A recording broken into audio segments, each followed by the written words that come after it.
Hello everyone.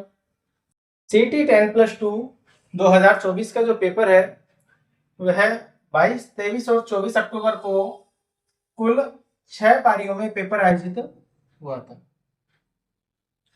इन 6 पारियों की जब आपने पेपर का अध्ययन किया होगा तो एक बात आपके भी समझ में आई होगी कि जो पेपर का जो लेवल था 6 पारियों का, 6 पेपर का, सबका अलग अलग था। किसी पारी का पेपर जो था कठिन भी था, किसी का एवरेज था। तो एक बात यहाँ पर विद्यार्थियों के जहन में आती है कि क्या इस पेपर का नॉर्मलाइजेशन होगा। यदि नॉर्मलाइजेशन होता है तो किस शिफ्ट को इसका फायदा मिलेगा, कितने नंबर कम या ज्यादा हो सकते हैं। साथ ही साथ जो नए अभ्यर्थी हैं उनको भी ये पता करना होता है कि नॉर्मलाइजेशन का जो आधार है वह क्या होता है। सबकी चर्चा करेंगे हम आज की वीडियो में। तो यहाँ पर आप देखेंगे जो कुल 6 पारियों के जो 6 पेपर आयोजित हुआ था तो उसमें राजस्थान कर्मचारी चयन बोर्ड के जो अध्यक्ष हैं आलोक राज जी, उनके द्वारा एक ट्वीट किया गया था और उस ट्वीट में एक पोल करवाया गया था।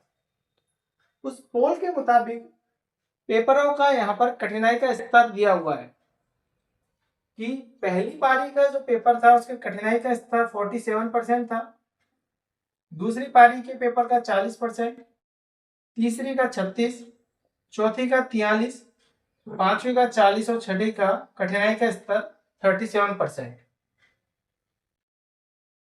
तो पहली पारी का जो पेपर का कठिनाई का स्तर था सबसे ज्यादा रहा है 47%, क्योंकि उसमें जो साइंस के और जो मैथ के जो क्वेश्चन थे उनका लेवल काफी अच्छा रहा था। राजस्थान जीके का जो था वह एवरेज था सभी पेपरों के बराबर।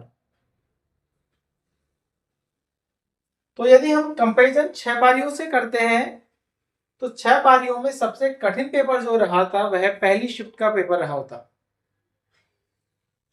तो किस शिफ्ट को इसका फायदा मिलेगा? सीधी सी बात है कि जो पहली पारी का जो पेपर है फर्स्ट शिफ्ट, उसको तो यहाँ पर फायदा मिलेगा ही मिलेगा।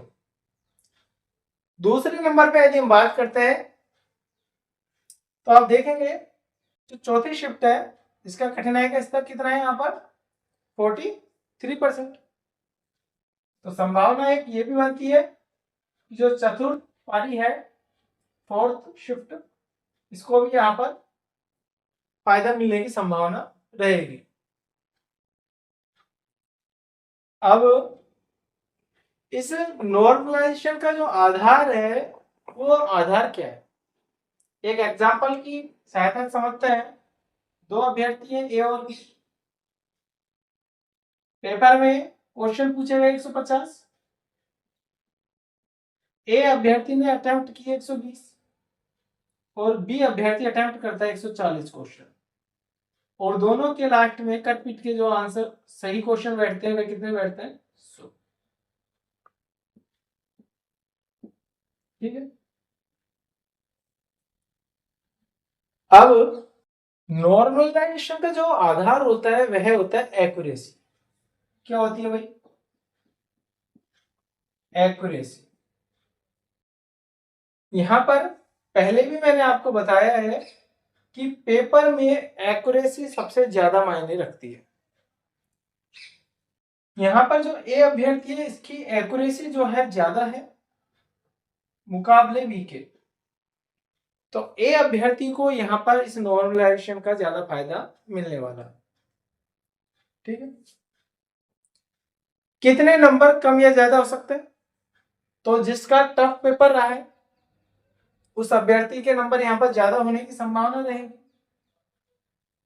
कितने ज्यादा हो सकते हैं? मार्क्स बता रहा हूं ना कि क्वेश्चन। जो मार्क्स है 3 से लेकर 8 अंक तक यहां पर कम या ज्यादा हो सकते हैं। ठीक है। यहां पर ज्यादा होने की संभावना रहेगी। एक बात और कि इसका रिजल्ट कब तक आएगा? जी बिल्कुल, इस सीटी 10+2 का रिजल्ट कब तक आएगा? तो आपको पता है इससे पहले सीईटी ग्रेजुएशन का पेपर हुआ था, तो ना तो उसकी अभी तक ऑफिशियल आंसर की आई है। पहले इसकी क्या आएगी, ग्रेजुएशन वाले की ऑफिशियल आंसर की आएगी, देन इस पर ऑब्जेक्शन लगेगी क्वेश्चनों पर, उसके बाद में रिवाइज आंसर की आएगी, और उसके बाद में इसका रिजल्ट आएगा। ठीक है, ये इनकी प्रोसेस होती है। जब तक ग्रेजुएशन वाले की आंसर की जारी नहीं होगी, उससे पहले तो 10+2 की होने की संभावना ही नहीं रहेगी। यही प्रोसेस इसमें रहेगी कि पहले इसकी ऑफिशियल आंसर की आएगी, फिर उस पर ऑब्जेक्शन लगेंगे, देन इसकी रिवाइज आंसर की निकलेगी, और उसके बाद में रिजल्ट जारी होगा। तो ये सब प्रक्रिया जो पूरी होने में जो समय जो है वह आराम से फरवरी माह आ जाए, फरवरी 2025। तो आप तय मानिए फरवरी 2025 से पहले सीटी 10+2 का रिजल्ट किसी भी हालत में नहीं आने वाला। ठीक है, तो अभ्यर्थियों के कुछ इस प्रकार से ऑब्जेक्शन थे। तो आई होप आप सभी के जो डाउट है इस वीडियो में यहाँ पर क्लियर हो गए होंगे। तो आज की वीडियो में इतना ही, धन्यवाद।